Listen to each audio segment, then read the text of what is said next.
Hello and welcome to another episode of Draft Gym TV.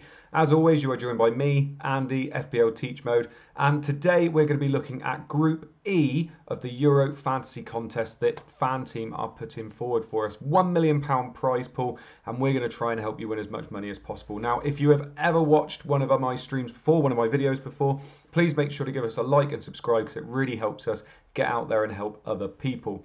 Now, as you can see below, just below me there, I'm getting used to that. I'm going to get there by the end of the groups, I reckon. You can see the teams that this group is made up of. It is made up of Poland, Slovakia, Spain and Sweden.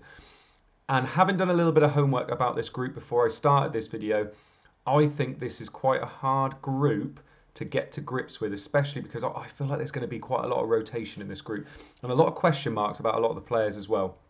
Now, Draft Gym TV is brought to you by draftgym.com. Make sure you do go on our website. We've got tons of fantastic content coming out for you, and there will be a lot more content coming out in the week building up to the tournament starting. So make sure you do have a look. Now, we will be looking through each team. We'll also be looking at the best of Group E. If you've watched any of our other videos, we've gone through Group A, B, C and D. Group E we're going through today, and then if I can fit it in as well, we'll be going through Group F a little bit later on. So let's get started. And Poland is the team we're going to be starting with. Now, in goal, lots of people, I think, having their kind of Premier League head on, will be picking Fabianski in goal. He is most likely not going to be their starter. Now, this stream is not about who I think is the better player. It just so happens that Szczęsny seems to be the player that they stick in goal. Fabianski is more than capable, but it will be Szczęsny most probably that starts. Yes, we probably remember him from his Arsenal days not being that good, but since signing for Juventus, he hasn't been awful. So he is the player most likely to start in goal. I think for 5 million, it's not the worst player you can pick. He's nailed. He'll be getting a few save points as well. But in this group, when you've got Spain and Sweden in there, I'm worried they might keep one clean sheet and that's it. So for 5 million, I think I'd probably rather go for a 4.5 million keeper over Szczęsny. Then in defence, you've got Bednarek, who will most certainly be starting at 4.5 million. And then Glick next to him, I would say is a little less certain. Bednarek's the one you want to be playing. Unless Helik comes into the game at less than 4.5 million, I think Bednarek's the person I would be touching in this team. And then, when you go forward into midfield, it starts to look a little bit defensive. Krychowiak and Klich are both going to be players that are going to be shielding that defensive line. But Zielinski, I really like Zielinski. I think he's a player that if Poland are going to score goals in this tournament, he's going to be involved. He is more than happy to get in the box. He's more than happy to play just behind the strikers. And we're going to get on to strikers in a minute because obviously there's one there that everybody knows about. I think Zielinski's a good outside bet. At 5 million for a midfielder, I don't think you can get much better value than that. If you fancy Poland to score quite a few goals in this tournament, why not go for somebody like Zielinski? Reka and Berezinski on the wings, they're going to be operating more as wing backs, I would say, than wingers. So just be a little bit careful there.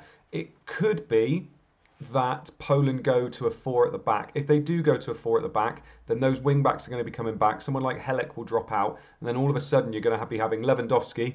Yes, I've mentioned that man mountain up top that is absolutely incredible.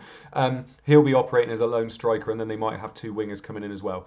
But based on what we've seen in qualifying and based on what we are hopefully likely to see in the friendlies, it looks like it's most probably going to be a bit more of a 3-5-2, more than likely going to be a 5-3-2 when they actually start playing games. So for me, Krychowiak and Klich, although they're 4.5 million, are not worth the money because they're going to be very defensive. Zielinski, though, I do like as a pick for 5 million. Now, when we come and talk about the forwards now, I'm going to be a bit controversial here. Lewandowski up front, 9 million. Yes, unbelievable season and yet again for Bayern Munich. 9 out of the last 10 years he has been Poland's player of the year. But I have picked Lewandowski in my teams before in these tournaments and he very rarely delivers. He does not have the service that he would normally get for a team like Bayern Munich. And for 9 million, for a player that I'm wondering whether they're even going to be able to score a goal in this tournament, and that is how we're thinking here. We are thinking, is he even going to score a goal in this tournament? I think 9 million is an absolute waste. When you've got somebody like Memphis Depay, who is playing up front and will also be in midfield and is 0.5 million cheaper than Lewandowski, I'd be struggling to justify picking him in my team. I understand if people want to go for him because he is incredible for Bayern Munich, and a lot of people will know his name, so they might put him into their team. But for me, I won't be touching Lewandowski at all. I think he is way overpriced for what he does, and I think it's just based on the fact of who he is that's why he's costing 9 million. So for me, not at all. One thing I do think I'm going to be looking at very, very closely though is who is partnering Lewandowski up top. I've done this tactic before and it actually worked fairly well. The person next to him might be just over half price, and they might be the player that benefits and actually shows you a bit more value. Now, at the moment, it's looking like it could be Piatek. It could also be Milik that plays up front with him as well, if they go for those two people up top. Now, they're playing against Slovakia in their first game. I quite fancy Poland to beat Slovakia, and I fancy them to score 1 or 2 goals. If it's not Lewandowski that you're going for and you want to use that value somewhere else, obviously you can pick Lewandowski if you want to. And maybe, if you pick Lewandowski, then you can transition him to another player quite quickly. I think I'd be looking in those friendlies to see who is partnering him up top. They're going to have to go for it against Slovakia because they potentially might not get any more points in the rest of the group. So, do you look at somebody like Piatek or Milik, if it's going to be him up top with him, to be your budget striker? We always talk about him every single stream. Yilmaz 4.5 million. Are you seeing more value out of a Polish striker that isn't Lewandowski for potentially 1 million more? Bit of a toss-up, but I do like the gamble. I don't think it's a bad gamble to take that the partner of Lewandowski might do well because everybody's doubling up on Lewandowski. So that's kind of my interesting take on this Polish team. If I look at it, I think the players that I would most likely go for, I'd pick Bednarek over Szczęsny. I'd also go for Zielinski in the middle. I really like him as a pick. And then I would avoid Lewandowski and I would go for his partner, depending on who it is, whether it's Piatek or Milik. That's probably my roundup of Poland done.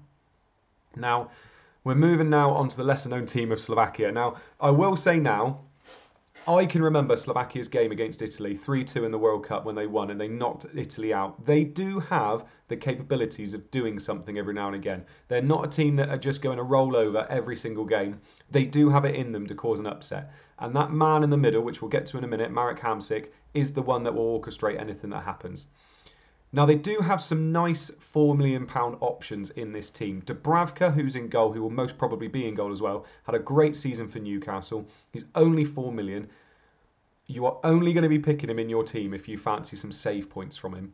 You're not going to be getting much else. I don't see any clean sheets in this group for Slovakia. Don't get me wrong, they could defy the odds and they could get a clean sheet maybe against Sweden, but I don't really see it.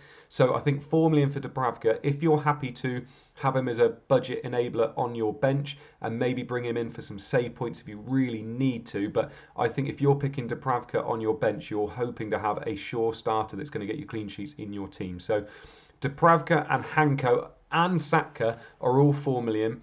I wouldn't be touching Saka because he's not definitely nailed, but Skriniar is most definitely nailed for 4.5 million. Had a fantastic season with Inter Milan as well. I think Skriniar would be the person I would go for in this team. But for 4.5 million, I think I always use this word, I'd struggle to justify spending that much money on him, considering there are better options at 4.5 million for players that are in teams with better groups. More likelihood of a clean sheet. I don't see any clean sheets for Slovakia. So I'd probably avoid altogether unless I was going for Dubravka, considering he's only 4 million. What could you do with that extra 0.5? Now, in midfield, I think Lobotka will be the person that shields that back four, so I wouldn't go for him even though he's 4 million. He's going to be getting bookings, he's going to be committing fouls because that group they've got, they are the weakest team in the group. Hamsik, though, 4.5 million for who was a world-class player at one point, I think you have to say, especially when he was at Napoli. I think I would be picking him more of a nostalgia pick, more of a, are Slovakia going to score 1 or 2 goals in this tournament? They might not even do that. And if they do score 1 or 2 goals, Hamsik's going to be involved, I would have thought. 4.5 million, I think you're not going to get much better value than that in this group. So he is probably the player I would touch in midfield. Kuka next to him as well. They both like to get in the box. It's not like a double defensive pivot that we see from a lot of teams. Hamsik and Kuka will be the ones getting in the box and Lobotka will be the one defensively shielding that back four. So I think out of all of them, it would be Hamsik I would go for. If you don't like picking the players that everybody else will pick, then maybe you could go for Kuka as a little bit of a differential. Rusnak and Mack, much of a muchness. They're going to be playing on those wing areas. I I struggle to see Slovakia scoring too many goals. So if they're going to be crossing it into the box, I don't really see who they're going to be aiming at really. Because when we get up to the up front positions, Doris, not much to really tell you about Doris. He's not for 4.5 million. Again, we mentioned him every stream, but when you got someone like Yilmaz at 4.5 million as well, who's going to be starting for Turkey, and Turkey could score some goals, I'm not going to be touching Doris. I don't see Slovakia keeping many clean sheets or any clean sheets, and I don't see them scoring too many goals. So when we look back through the team at what I've just kind of done to sum that up, I think Hamsik, yes, I might go with him. It's a bit of a stretch though. And Dubravka at 4 million. I think the only reason I touched Dubravka is because of his price. So those are the two players I'll be touching. If you did want to go for a defender, Skriniar's the way to go. And now we move on to Rotation Central, Spain. I won't lie, Spain are an awful team to have to try and predict what they're going to do in this tournament. They actually qualified well, and they've actually been playing okay football before the tournament starts. They're not the team they used to be, and I think they're very well aware of that, as well as everybody else is. I think a lot of their media are talking about the fact they're not the same team. There's also a lot of change in this team. Ramos hasn't been called up, which I think is massive, absolutely massive. He will be a really big miss. He's a leader. He's a real shithouser as well, and you need somebody like that in your team. And it just all looks very unsettled. To me, I think Spain are a bit of a boom or bust. If I were to go for Spain, I wouldn't be going for one player.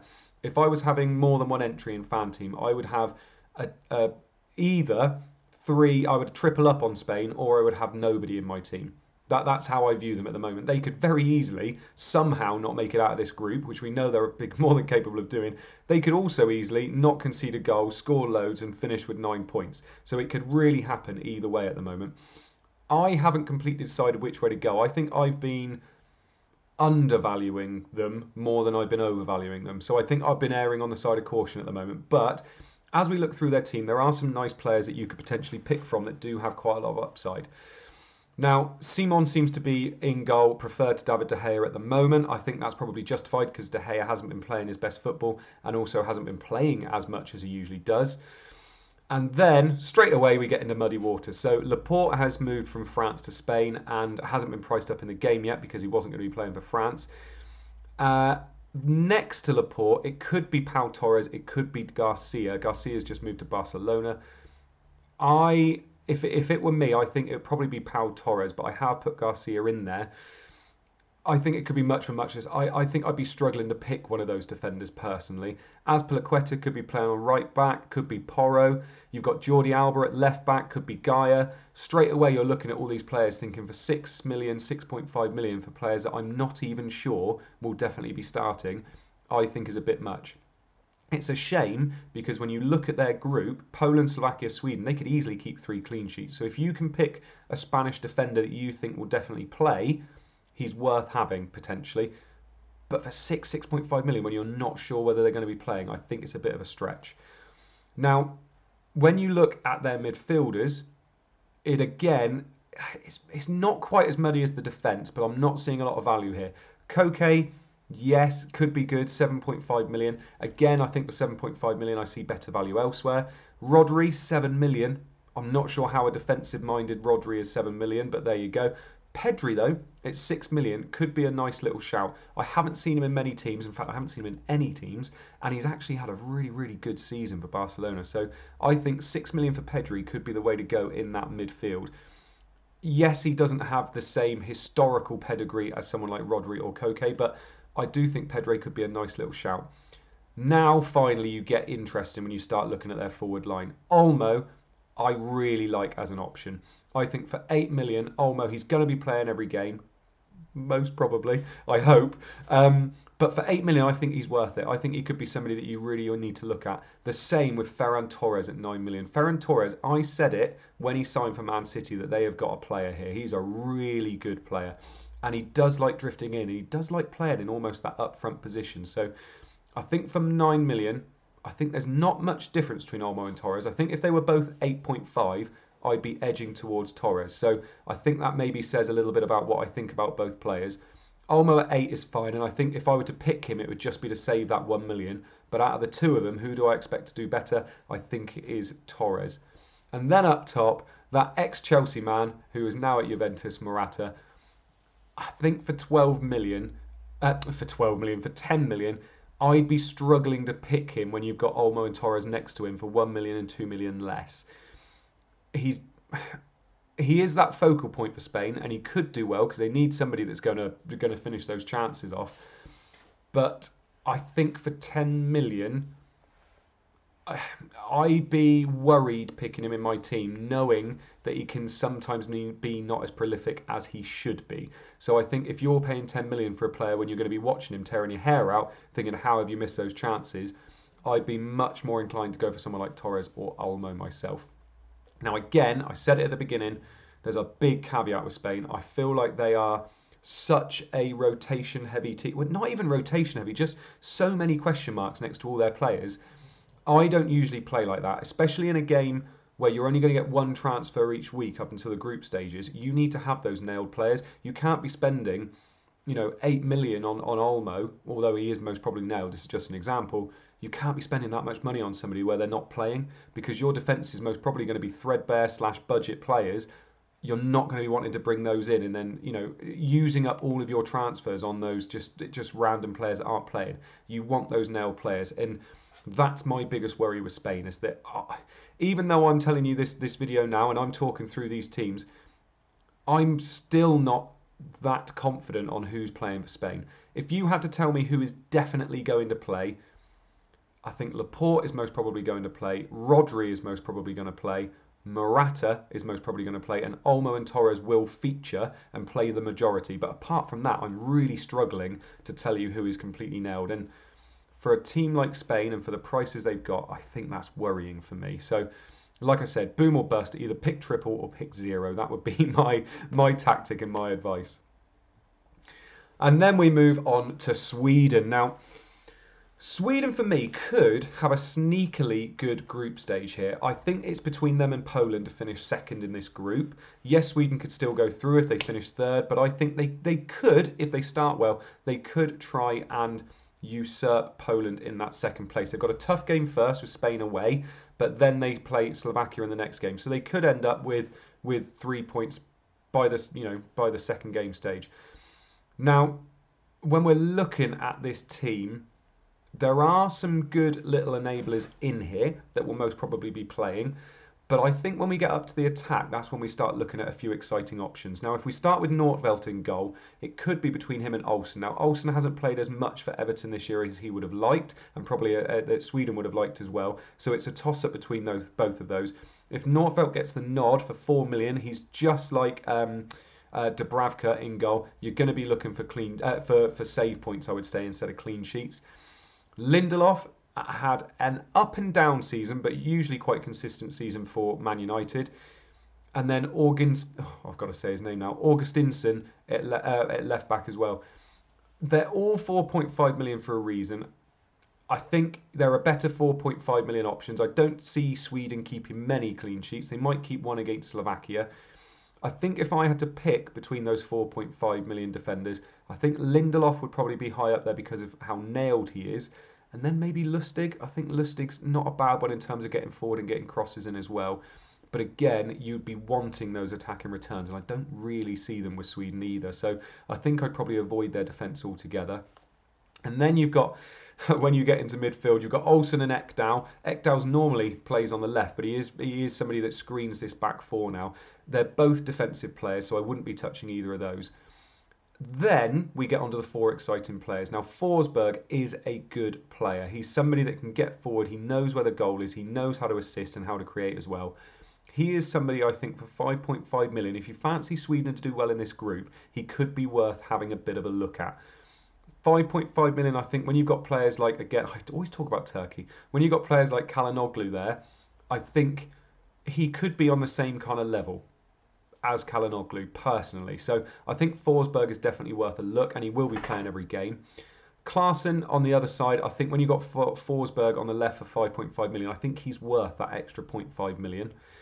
And then up top is where we get really exciting. So Berg for 5 million, staple kind of striker, really. I think for 5 million, he's not that bad.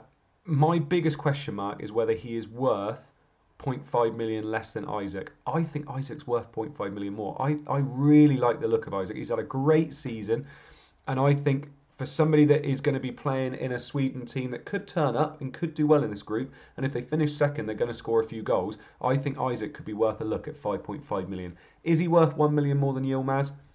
Potentially. I'll be talking about Yilmaz a little bit more later on, by the way, in another group, because I'm starting to wonder whether he's worth the 4.5 million in terms of how to use him in your team. But I'll talk about that a little bit later on. But Isaac, I do quite like the look of. I would be tempted to pick somebody like Isaac in my team. The problem is who to move him to if you've got somebody that's 5.5 million, and can you move him to another striker that's that money? And it's tough to see that.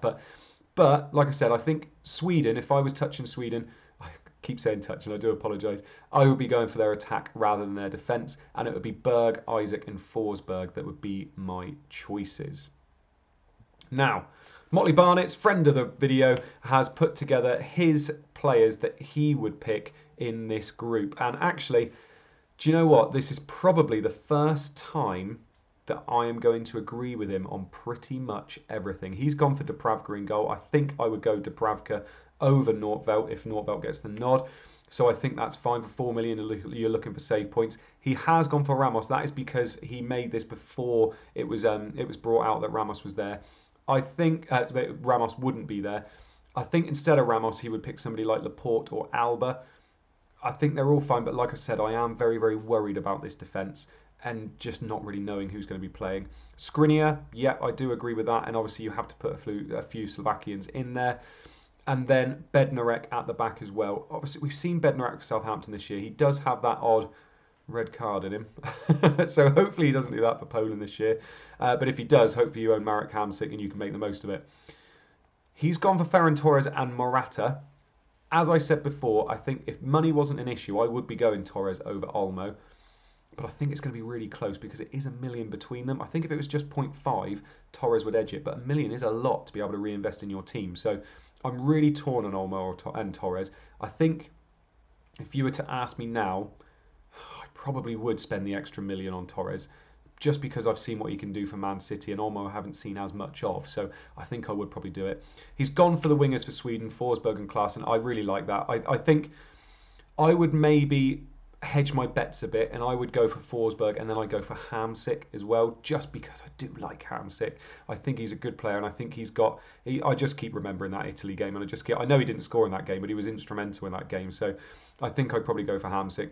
Zielinski, he's gone for in that Polish team as well. Really like that shout. Said that when I was talking about the groups as well. Absolutely brilliant. And then up top, really exciting front line. Lewandowski, Isaac and Morata. Completely agree with Isaac up top, but Morata and Lewandowski I think are going to struggle to justify their price tags personally, so I don't think I'd be touching either of those. Thank you, Motley, for your team. Right, I hope you enjoyed the video this week.